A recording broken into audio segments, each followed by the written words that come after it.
thank you very much. Good to be back in Dublin, and good to be back in a country that has referendums, because of course across the rest of Europe governments do their absolute best to make sure that nobody ever gets the chance to express an opinion, so you're jolly lucky in that sense.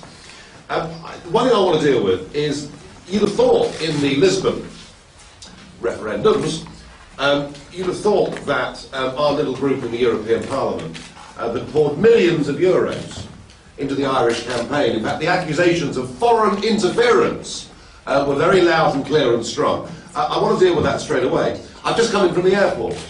I don't know whether any of you have noticed, but nearly all of the posters that are up on the lampposts have been funded by European money, chiefly by groups in the European Parliament. You have already, of course, here in Dublin, a European Commission information office. Equally, you have the government putting out its own leaflet, which masquerades as being neutral.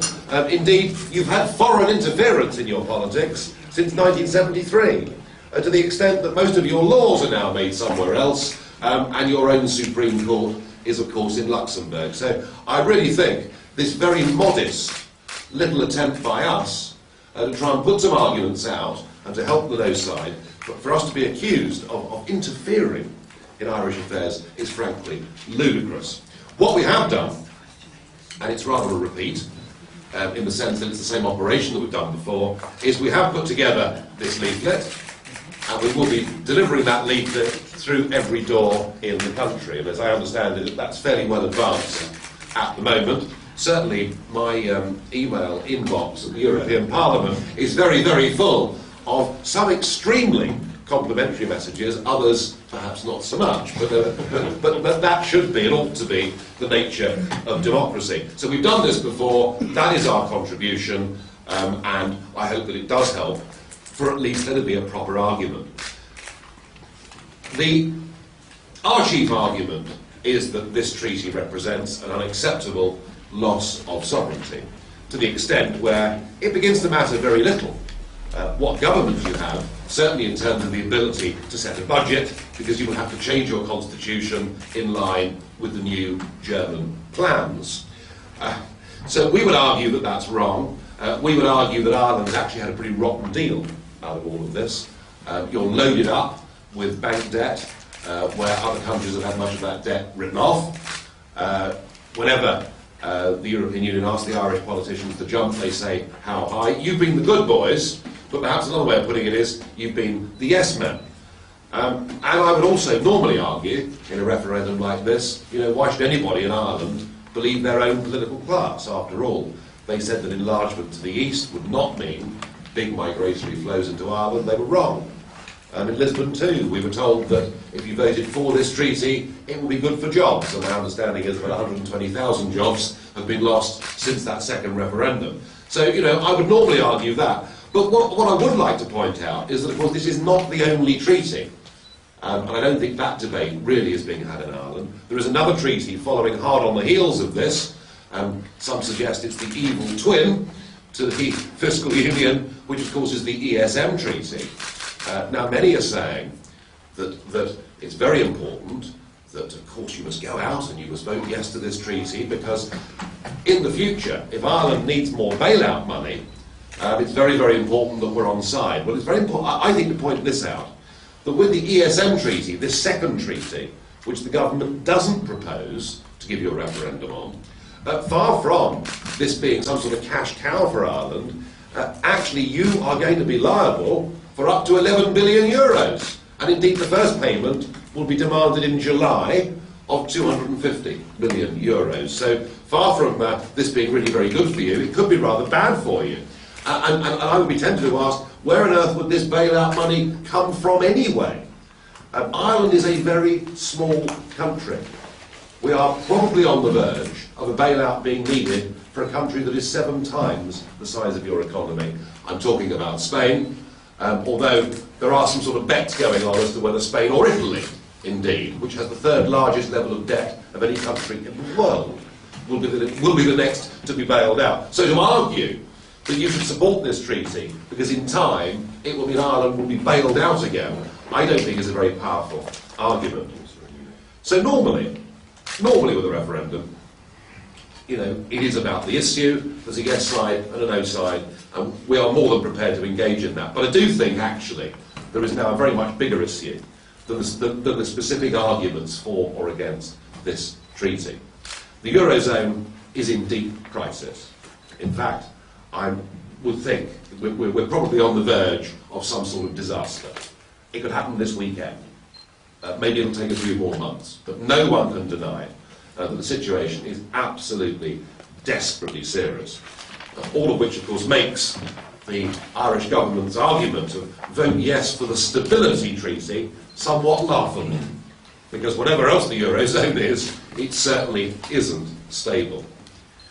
We've just had a new president in France, who had a very odd first day, didn't he, really, with getting wet and the lightning strike, and straight off to see his German boss. We don't know what the result of that meeting really was, but Hollande has been elected to say he must renegotiate the terms of this treaty. The Greeks, you know, the pro-bailout parties, the pro-treaty parties in Greece collapsed to less than a third of the vote in their first general election. Right across Europe, there is a wave of rebellion. There is another general election coming up in the Netherlands in June. What is the point of Ireland saying yes to a treaty, changing its constitution, when it is now extremely unlikely that this treaty will be able to proceed in its current form? It is virtually impossible that what you're being asked to vote on is going to stay as it is. There are going to be huge changes to the treaty, and there may well be even bigger changes to the Eurozone itself. So whatever the arguments for or against this treaty, whatever the conventional arguments that one would make in any normal referendum campaign, to me the biggest issue here is it would be madness, absolute madness, to sign yourself up to something that may well not exist in 2 or 3 weeks' time. Thank you.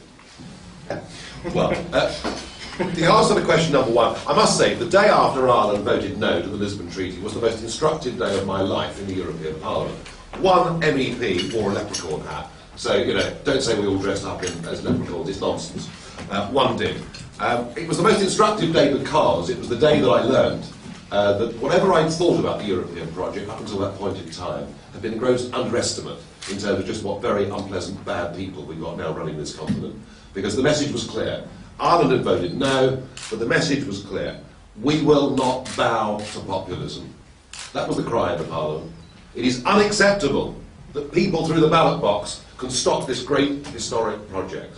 And I realised that day, you know, that we were really up against some very powerful, not undemocratic forces, but actually anti-democratic forces. Point two is the contribution of a group of MEPs here. Welcome. Well, you know, the yes side has had hundreds of MEPs visiting here over the last couple of decades, a never-ending round of commissioners, and a never-ending bout of propaganda. So all we are trying to do is to redress the balance slightly. The one thing I think we can do, and have done in the previous referendums, is something that nobody else in the No campaign seems to be placed to do, which is to actually get something out through the doors. And we've done that. This is the third time we've used this exercise. Does it do any good? Well, after that first vote, the Taoiseach got up. Brian Cowan got up and said the next afternoon, in making his excuses, that Nigel Farage and a group of extremists in Strasbourg have subverted the democratic process in Ireland. So I think we did make a difference that time, because if they resort to abuse, you know you're doing well, and I hope that we get the same abuse this time. Third question, how long will I give the euro? Well, to be honest with you, if I knew the answer to that, I'd be down at Ladbrokes and not here talking to you. But I think, despite the fact that they've invested an enormous amount of capital, and I don't just mean financial capital, I mean political capital in the euro project, I think we've gone past the point of no return. And I think, really, this democratic revolution that is taking place both in North and the South of Europe, frankly, has a momentum that is unstoppable. Last year, deposits, actual cash bank deposits in Greece fell by over 20%. They're now falling at a rate of about 2.5% a day. So the run's on. The bank run is on. And indeed, in Spain last night, probably mistakenly, but a BBC journalist, when interviewed on a talk show radio in Spain last night, said to expats in Spain, get your money out of Spanish banks. So the bank run is on. I think we're going to see a collapse by the middle of the summer. Okay. Or possibly even before you have this referendum, which reinforces my point, it doesn't make sense to sign up to something that may not exist. Farage, how do you think Irish people will like to be told how to vote by outsiders? Well, as I said, you've been governed since 1973 by foreigners and outsiders, and you've got in this campaign vast amounts of foreign money. Just look at the lamppost coming in from the airport, telling you what you should and shouldn't do, albeit your own weak, pathetic political class allowing them to do so. All we are doing here is it is a tiny attempt to redress the balance. It is completely up to you, but I repeat the point. It does not make sense to vote for a treaty and change your constitution when the terms of that treaty will have disappeared within the next few weeks. Yeah. Thank you. Fiona Kelly from the Irish Independent. I asked Mr Farage if he approved of the British government giving a contribution to the Irish bailout in November 2010.